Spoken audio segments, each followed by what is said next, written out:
What's going on, everyone, and welcome to Any Button Gaming. As always, I'm your host, Jesse Georgie. It is Retro Week, and we have an amazing guest with us today, video games prof, a prof at Ryerson University, an esports player, a gamer at heart, Dr. Chris Alexander. Video games prof, how are you doing? I'm very well, Jesse. Thanks for having me. It's an honor to be here. How you doing today?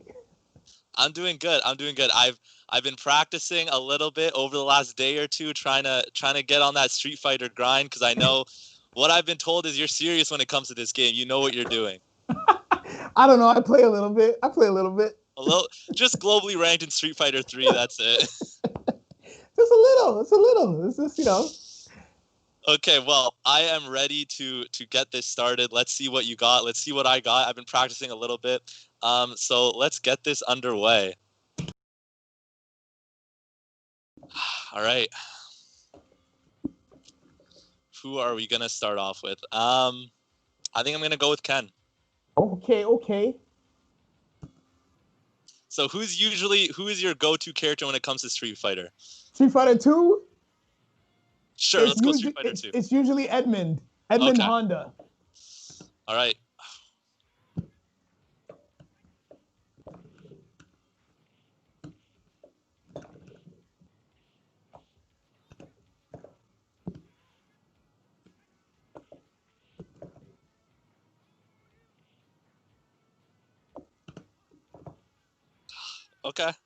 Okay. I see. I think I know what I gotta do. Okay. So has Street Fighter always been like your favorite game? Is it your go-to game? Yeah, I love this game so much, man. Like, I have such a good time with it. It's one of my favorite things. When I was in RTA, I played this quite a bit. Ooh, mistake. Okay.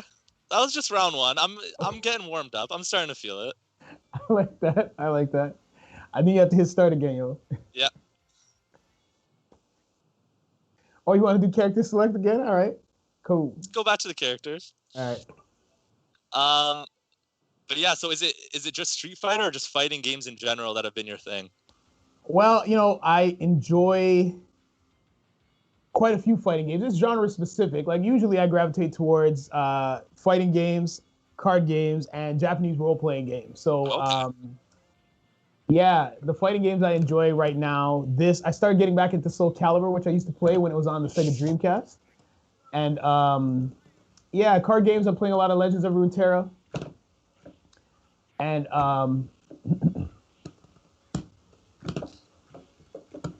sorry. No worries. I know you gotta focus. I also don't know.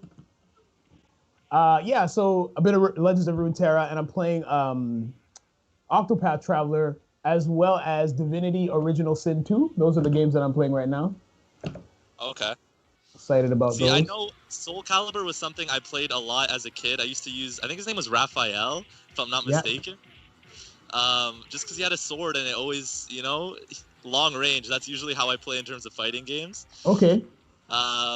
Especially with Mortal Kombat, I'm one of those guys that loves to, whatever the throwables are, Sub-Zero, just start trying to freeze them over and over and over. The last Mortal Kombat that I played was Mortal Kombat 2. And that's a long time ago. A long time ago. I used to play as a reptile back in the day. That was fun. That's something I want to ask you about. So, obviously with Mortal Kombat, in the beginning, it was, an arcade game. So, I'm assuming you've had at least a bit of experience playing in an arcade, going head-to-head with the person right next to you. How does it differ to, playing online? Well, there's pros and cons. And when I was invited to the CRTC to talk to them about that, we were talking about how the landscape has changed exponentially because as a result of the internet, right? So, it used to be that you'd have to rep it locally. And now we're getting into situations where you could be playing somebody from a different part of the world, and depending on the internet speed, it could be pretty good, pretty lagless, sure. Depending on the title, depending on the community. There's a lot of talk right now about the Smash community and the Slippy engine. So yeah, man, things are. There's not much difference, I would say. The arcade versus now. you still get to talk to a human. They're still chatting, so that's a good thing usually. Almost got you there. Almost. Sometimes I get into the zone where I'm actually paying attention to the interview. I love it. Oh my goodness. When he said almost got, I said, what is he talking about? Oh, okay. I'm telling you, my goal is to win one game if I can. Oh, okay. It's a good goal. But I trust that you will not go easy on me. I don't want to win that way. Okay. I have too much pride. Okay, keep talking to me and try and distract me. Maybe I don't know.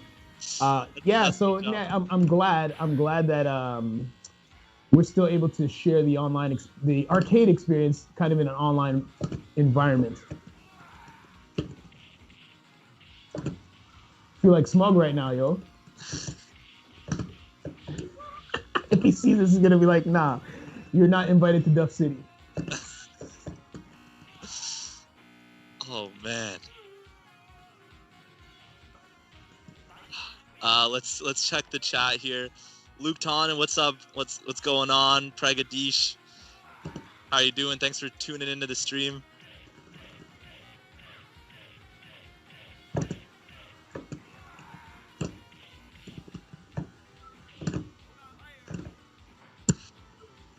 Okay. I know I've been losing, but I'm starting to feel you out. I think I know your style of play. Okay, you're starting to download? Okay, that's good. That's fun. That's fun.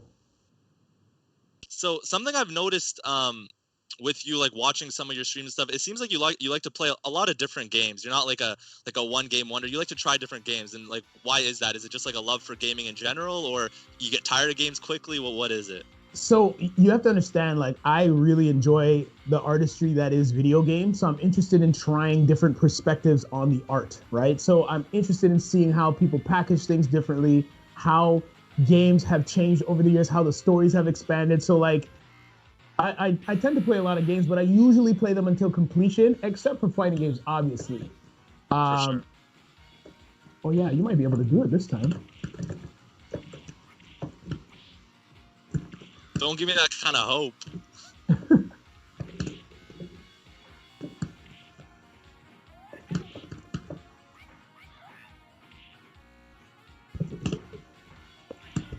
Nice, you did it. We got around. All right. Luke can't Bring wait it for home. Friday. Bring it home. Bring it home. All right.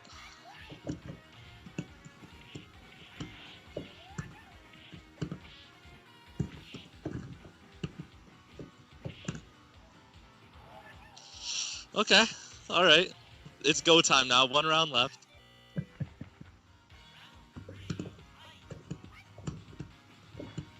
So when it comes to video games in general, outside of fighting games, do you have a specific genre that you enjoy the most, or is it just kind of like you said, like just the artistry of making a game? And you know, as I mentioned, I really enjoy like role-playing games. Mm-hmm. So yeah, I enjoy the story of Japanese role-playing games. I enjoy the head-to-head competitive nature of fighting games. And now I'm starting to like the strategy and thinking and math behind card games, right? Like, it's interesting to look at ways that games are balanced. I'm working on, I teach game design, but I'm working on my own video game. So I'm interested in surveying the land, particularly in terms of balance and captivating individuals. Did I already play as Edmund? Who did I not play as yet? Oh, that's pretty much, I don't know. So creating your own game. So can you give us any kind of hints into what kind of game is it, or is it way too early for that?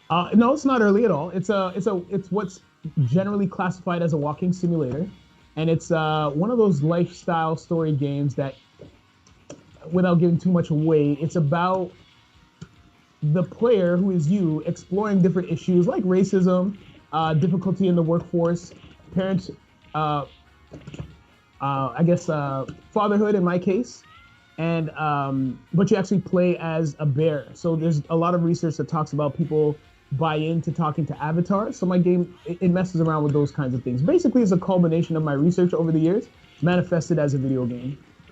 Okay.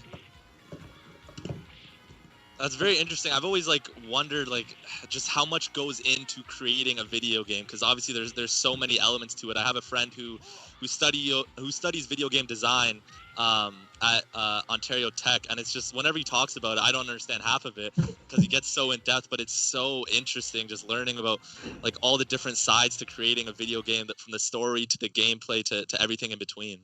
Yeah, it's a lot to think about. And if you consider what it takes to become an incredible chef, a lot of people like eating food, but it's tough for them to eat something and recreate that experience. Well, in video games, it's just as complicated, if not more, because you're talking about how do you engage somebody else in specific actions, right? Walking, talking, long duration of play, and it's always game specific, right? So, I don't know. That's also one of the things that fascinates me, because you'll hear a lot of talk, and very few people will say, I'm going to make this game and it's going to be successful.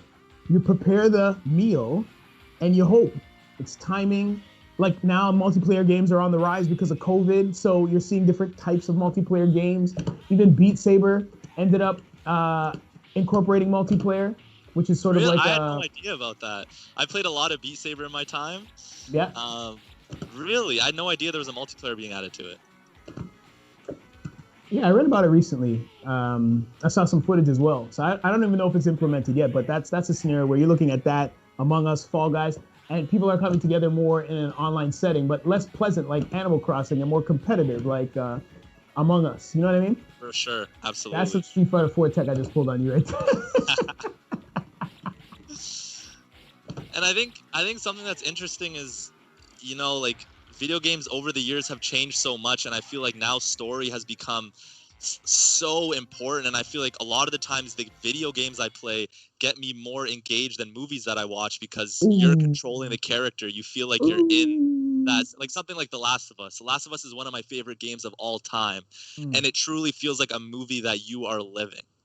Did you read my dissertation? Because it sounds like you're reading from it right now. Now, video games are the ultimate interactive medium at this current time, and they engage beyond film and television because of that point that you just brought up. The ability to affect the narrative at your own pace changes a lot. And you saw that with the Netflix Bandersnatch episode. You're seeing now video games, and just to get back to your point about video game story, I think that the stories have always been in depth. It's just that now they're getting a little bit more critical acclaim. Now you're starting to see, who else didn't I play as? Oh, yes. Oh, okay. Now you're starting to see more video games that are relying on film and cinema techniques as part of their engagement, so bridging new audiences. But you look at games like Stella Deus and Makai Kingdom and Odin Sphere, many of which I mentioned these and people are like, what on earth is he talking about? Those are incredibly rich stories, 200 hours worth of gameplay or more. And so I'm proud to hear you say things like that, because when we were growing up, there was the stereotype behind, oh man, I messed up that combo. I think what you're noticing is the more I play, the more comfortable I get. Yeah, absolutely. And the more I get backed into a wall. You gotta be more aggressive, man.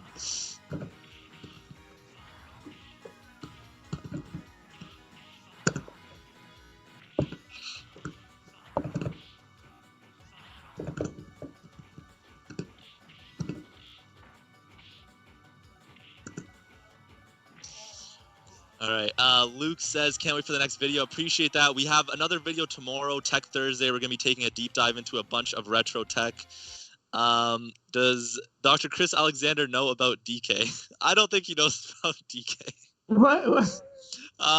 DK is essentially a character I have created on TikTok. Okay. That a lot of people seem to enjoy. What's DK? I actually thought you were talking about Donkey Kong. I'm like, yeah, I know about DK, but maybe I don't know about this one. That's for sure. I don't know about this one. Did you get locked out? Are you unable to press that right now? Sorry, I think I lost you for a second. Oh, is that true? I'm still here. Can you not hear me? Oh, man. Oh, we're good. We're good. Okay. Sometimes suddenly I just disappear, but I'm actually here saying, no, I'm here. No, we're good. All right. Okay. Looks like I'm with Edmund again. Not a problem. I'm down. Are you getting that slowdown as well? Should we A restart? little bit, yeah. Oh, it's gone now. We're good. Yeah. Yeah. Okay. All right. We'll go back to the basics. Okay. Did you tell me who your favorite character is in Mortal Kombat already? Oof. That's a tough one. Favorite character in Mortal Kombat. I feel like originally was Sub-Zero. Like that's kind of who I grew up using, just because I love to spam like the freeze. In terms of story, there's a lot. I like Katana a lot. Liu Kang was someone I always enjoyed playing with. It's tough. It really depends on which Mortal Kombat specifically, but those are probably a couple of my favorites. Okay. What about you? Well, as I mentioned, it was Reptile, a little bit of Sub-Zero. Mm-hmm. But that was Mortal Kombat 2, man. I'm not messing with that new stuff. Oh, he does it. Oh, he does. He does have a sumo slap. That's why he's Edmund right there. Oh, man. Okay. I'm starting to remember this game. Just now you're starting to remember? I remember now. Yeah, I used to play as Edmund. Yes, I remember. Man. This guy has a body slam. I totally forgot. Lame. Yo, let me see that again. I need a big guy. I'm gonna go with. We'll go with Bison. Mike Bison. All right.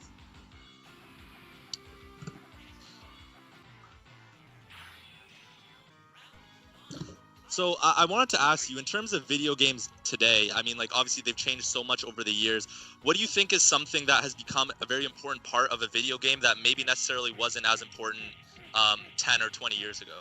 Ooh, well, back in the day, we were able to imagine things like when I grew up, a square equaled a table tennis ball. You know what I mean? And now you actually have to have it look like a table tennis. Otherwise, people are going to be like, this is not real. Yeah. Back in the day, we used to use box art to try and portray the vision that we had for the game experience that we created. Now people are looking and expecting some kind of reference to the real world. Otherwise, like, it doesn't sit right with them. For sure. And then I feel like another question that I kind of had was about COVID specifically. So obviously a lot of industries have been hurt by COVID, but I feel like video games in some sense have benefited from it. Is that fair to say, or? I would agree. I read somewhere that video game play has gone up upwards of 75% as a result of the pandemic, and something in the high 80s for consumption of watching video games and video game play. So things have, we ran out of coins. There we go. Yeah, so we can see that more and more people are gravitating towards video games. More and more people who have left video games are returning and being like, whoa, there are games about mental health and racism and societal imbalances. Like, wow, all of these things exist? I didn't know. So like it's an incredible time for people who have been out of the game, pun intended, for a while to re-enter and be like, what experiences exist for me? And search for those tailored experiences, which do exist. Ooh, look at this legendary battle right now, Ryu versus Sagat. You know that's how you got that scar on his chest, right? From your boy right here. Really? Put it back. Put it back. Oh, maybe not.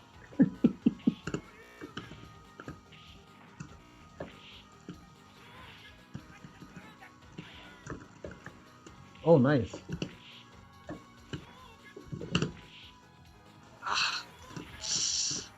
And then I had another question that kind of went with COVID as well.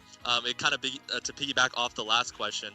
Yeah. I feel like personally through COVID, there's kind of been a couple of waves where there's been like one game that's kind of just blown up, from Among Us to Call of Duty Warzone early on to Fall Guys.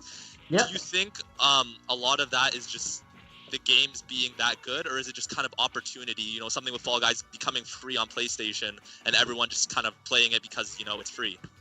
Well, I think it's a myriad of factors. The number one thing is usually timing, right? And now people are starting to realize, like, hold on, people are home right now. What different type of experience can we give them? At the beginning of COVID, remember, Animal Crossing was trending. So I guess people got tired of being nice all the time. And the buy-in to Animal Crossing is fairly steep compared to Among Us, which is like $5.64 or free on mobile. So at that point, it's like, what can I do? Oh, whoa, there's this backstabbing game that's not about planting and having a good time. I should really try that out. You know what I mean? So what I'm seeing now is an increase in the way that people are more selective in having a tailored experience brought toward them, right? And it's going to change with time. Maybe people will get sick of backstabbing, and there's going to be an influx of people playing horror games together, multiplayer horror games, you know? So I don't think it can be predicted necessarily. Oh boy, why did I just do that? Does she still have the? Oh yes, she does, yo. You know, I used to play Cammy in Street Fighter 4. It seems like you've played everyone. You're supposed to.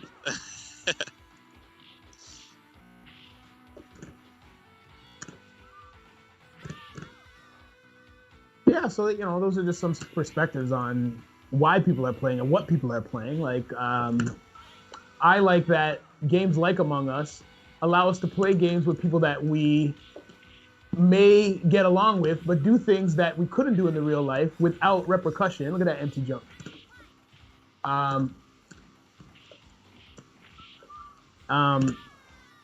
You should block on wake up, by the way. I've always hit you with attacks while you're getting up. You should just wake up and block. Yeah, I know. I've been picking up on that lately.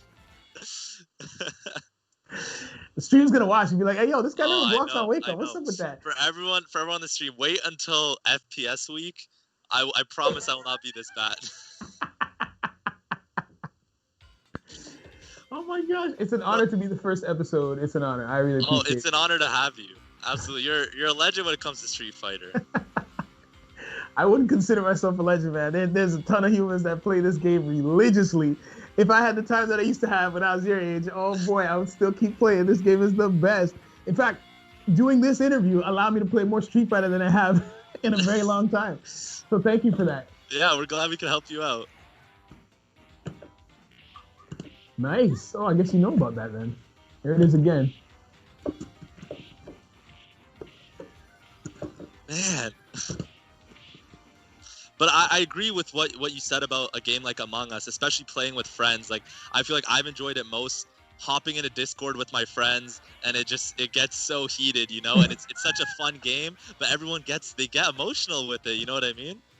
But at the end, you're still friends. Exactly. And that wouldn't happen if you actually had somebody among you that was trying to murder you. Exactly. Wouldn't happen. And hearing people's like arguments or trying to defend themselves when they get kind of exposed, oh, it's the best. Ooh, that was close.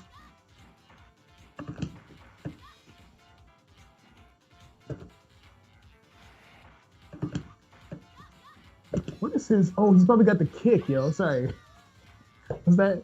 Oh no, it wasn't. You let go of your block. Why'd you do that? Oh, I wasn't ready. Oh man.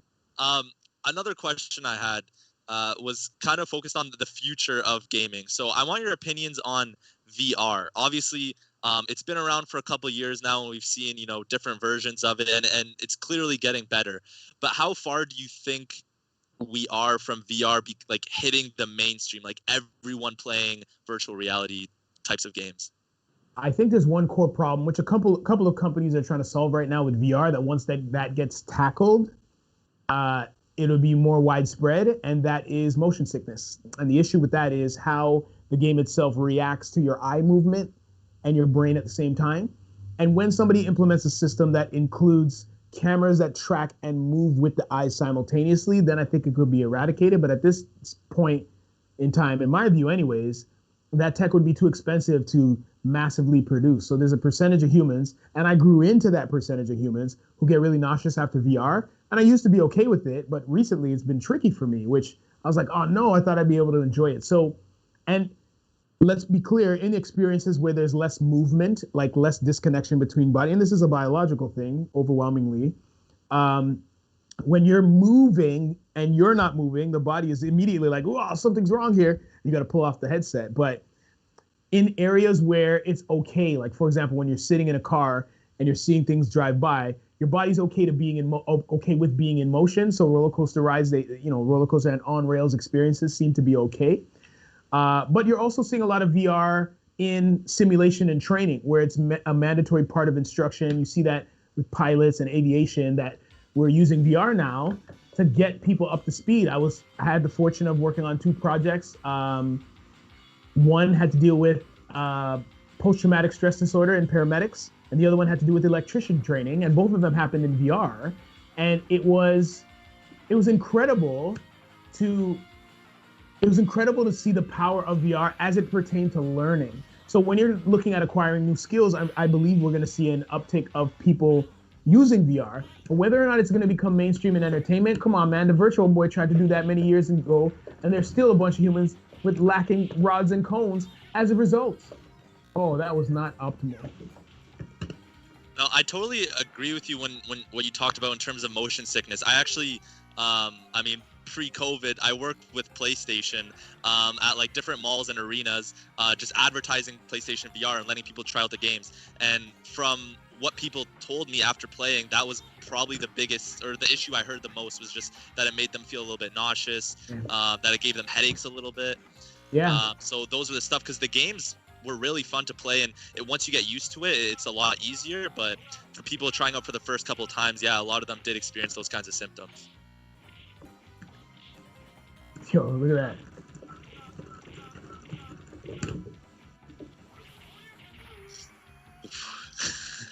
I'm in your head now, by the way. I knew you were trying to attack me on Wake Up. You've been living in my head. I'm going to have to challenge you again. Couple of weeks to learn these combos, and I'll be ready for you. I'm not going to take this sitting down. I believe it. I believe it. I'm ready. Just whenever. It'll be great.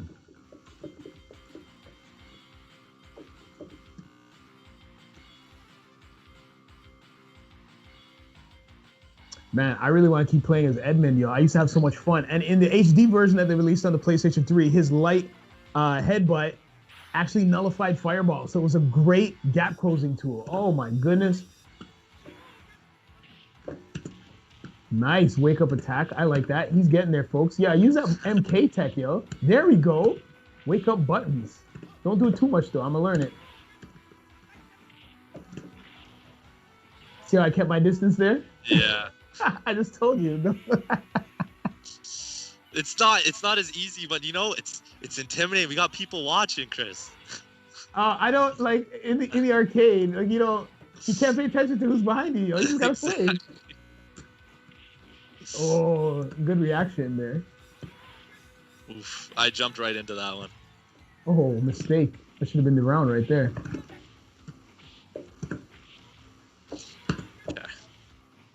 Okay. I think I got one game left in me. I'm gonna put my all into this last game. We're gonna wrap up the stream. So you got one character left. You gotta make it count. I'm gonna go with Edmund, man. My good old Edmund Honda. Love that guy. All right, decisions.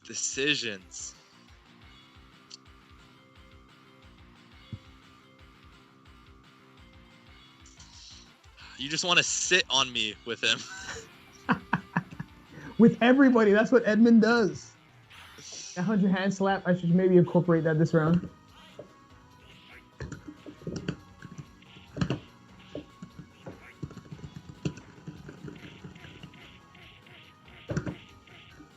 All right.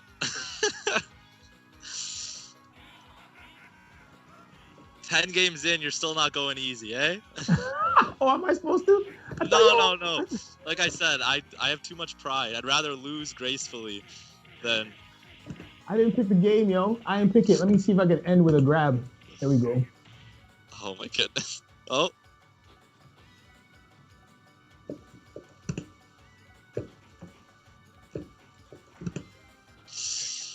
All right. Okay.